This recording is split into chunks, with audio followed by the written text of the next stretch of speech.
ഞാൻ മാലതിയെ കണ്ട് യാത്ര പറയാൻ വന്നതാ. തിങ്കളാഴ്ച മോർണിംഗ് ഫ്ലൈറ്റിന് ഞാൻ അമേരിക്കക്ക് തിരിച്ചു പോവാ. ഇത്ര പെട്ടെന്നോ? ഇനി തിരിച്ചു പോകുന്നില്ലെന്നാണല്ലോ അന്ന് പറഞ്ഞത്. അന്ന് അങ്ങനെയൊക്കെ പറഞ്ഞേ ഉള്ളൂ. ഇപ്പൊ പോകാൻ തന്നെ തീരുമാനിച്ചു. രാമേട്ടനോട് പറഞ്ഞോ? ഇല്ല, ഇപ്പൊ കണ്ടിരുന്നു, പക്ഷെ പറയാൻ കഴിഞ്ഞില്ല.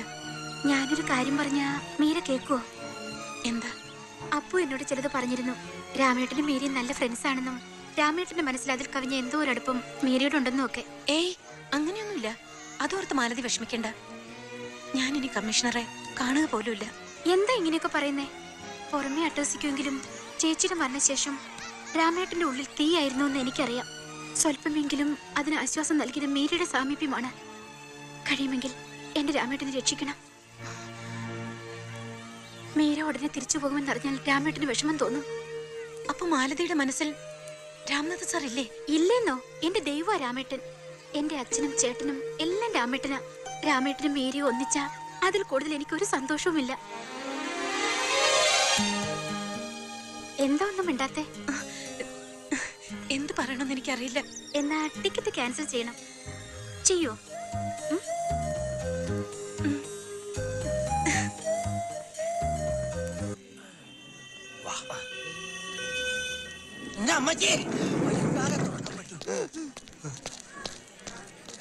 ഇതിനകത്ത് എവിടെ ചെന്ന് അന്വേഷിക്കുന്നത്? ഐസക്കിനെയോ മായയോ കണ്ടാൽ മതിയെന്നല്ലേ സാറ് പറഞ്ഞത്? സാർ, പേഷ്യന്റിനെ സ്കാനിങ്ങിന് കൊണ്ടുപോകണം. എന്ത് കുന്തം ചെയ്തിട്ടാണെങ്കിലും എന്റെ കുഞ്ഞിനെ കൊണ്ടൊന്ന് സംസാരിപ്പിക്കൂ ഡോക്ടറെ. എല്ലാം ശരിയാവും, വിഷമിക്കണ്ട.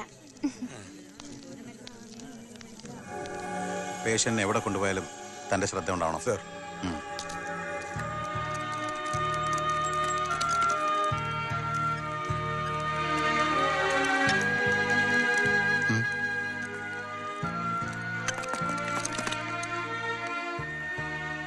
ഡേസി, നോക്കി, നിന്റെ അപ്പു വന്നിരിക്കുന്നു.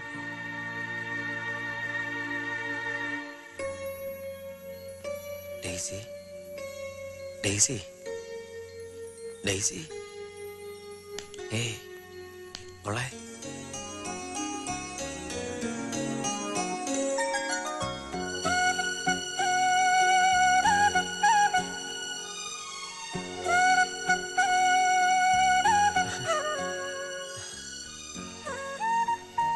ഡേസി, ഞാൻ അപ്പുവാ. എന്തൊന്നും മിണ്ടാത്തെ? ഡേസി, ഡേസി, ഡേസി, കണ്ണോർക്ക് daisy.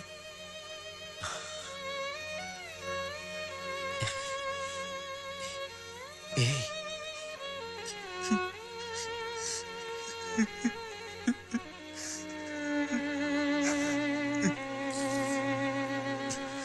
Don't be silly. Doctor, ദേവി, ഇത് എന്റെ ഡേസിയെ. അവൾക്ക് കിട്ടാവുന്നതിലേക്ക് ഏറ്റവും നല്ല ചികിത്സയാണ് ഞാൻ കൊടുക്കുന്നത്. പിന്നെ എല്ലാം നമ്മൾ ദൈവത്തിന് വിടുക. തൽക്കാലം ആർക്കും സംശയം തോന്നാത്ത രീതിയിൽ തിരിച്ചു പോകണം. 2 ദിവസം കഴിഞ്ഞ് വീണ്ടും വരേണ്ടി വരും. അത് ഞാൻ കൊണ്ടുവന്നോളാം ഡോക്ടർ. പോട്ടെ ഡോക്ടർ. വരട്ടെ ഡോക്ടർ. ശരി. അയ്യോ താടി, എടാ താടി, ഇപ്പൊ കുടുങ്ങിയേനെ. അയ്യോ, ഒട്ടിച്ചേ.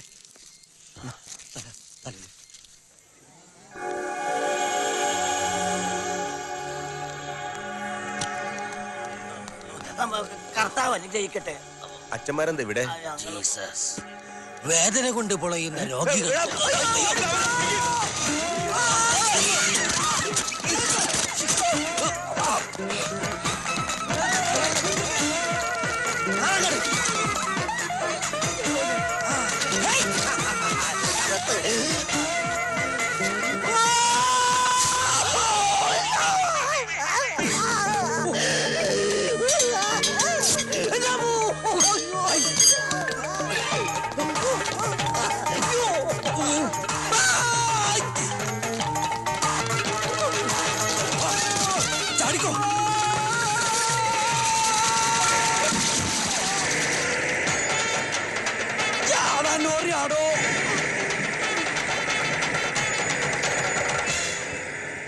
ആറ്റുവ കൂട്ടക്കൊലയ്ക്ക് CBIക്ക് കൈമാറുക.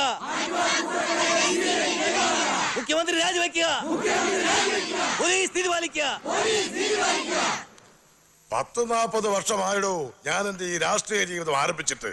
ഇന്നേ വരെ ഇതുപോലൊരു കാര്യത്തിന് പൊതുജനം കൊടിപിടിച്ച് മുദ്രാവാക്യം വിളിക്കാനോ പ്രകടനം നടത്താനോ ഞാൻ അവസരം ഉണ്ടാക്കിയിട്ടില്ല. എനിക്കുള്ള ആകെ സമ്പാദ്യം എന്റെ പൊതുജീവിതത്തിലെ സംശുദ്ധി മാത്രമാ. അത് കളഞ്ഞു കുളിക്കാൻ ഞാൻ തയ്യാറല്ല. പുറത്ത് ജനങ്ങൾ കാട്ടുന്ന വികാര പ്രകടനങ്ങൾ തെറ്റാണെന്ന് പറയാൻ പറ്റുമോടോ? ആറ്റുവാ കൊലക്കേസ് അന്വേഷണം നിർജ്ജീവമാണെന്ന് ആക്ഷൻ കൗൺസിലുകൾ ആരോപിക്കുന്നതിൽ കാര്യമില്ലേ? ശരി DGP, എന്ത് ഇംപ്രൂവ്മെന്റ് ആണ് ഈ കേസിൽ ഇതുവരെ ഉണ്ടായിട്ടുള്ളത്? എനിക്കതറിയണം. സർ, പ്രതി കൊച്ചുകുട്ടൻ പോലീസ് കസ്റ്റഡിയിലുണ്ട്. അവൻ കുറ്റം സമ്മതിച്ചിട്ടുമുണ്ട്. അവനെ കൊണ്ട് കൊലപാതകങ്ങൾ ചെയ്യിച്ച പ്രധാന പ്രതി അപ്പുവിനെ ഇതുവരെ പിടികൂടാൻ സാധിച്ചിട്ടില്ല. ഇന്നലെ ഹോസ്പിറ്റലിൽ വെച്ച് പോലീസിന്റെ കൈപ്പെട്ട അവൻ തന്ത്രപരമായി ഓടി രക്ഷപ്പെട്ട് കളഞ്ഞു. അത്ര മിടുക്കന്മാരാ നിങ്ങളുടെ പോലീസുകാരല്ലേ?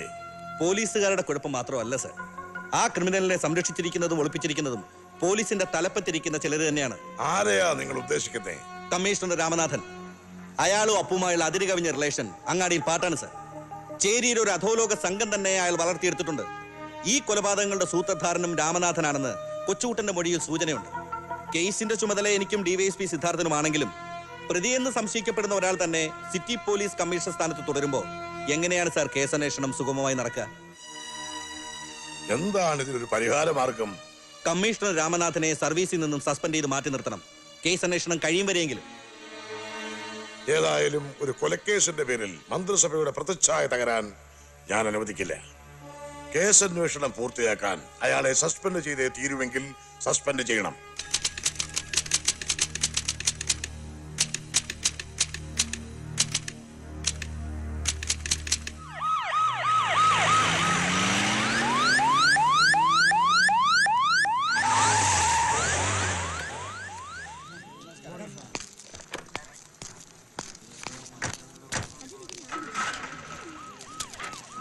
Good morning. ചെല്ലേ DGP കാത്തിരിക്കുക. തിരിച്ചു വരുമ്പോൾ ആ മുഖം ഒന്ന് കാണേണ്ടത്.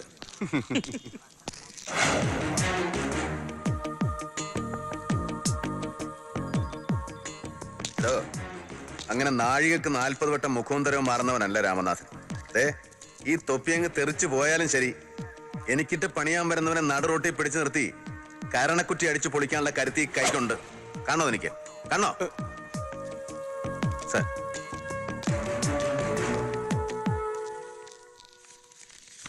May I come in, sir? Yes, come in.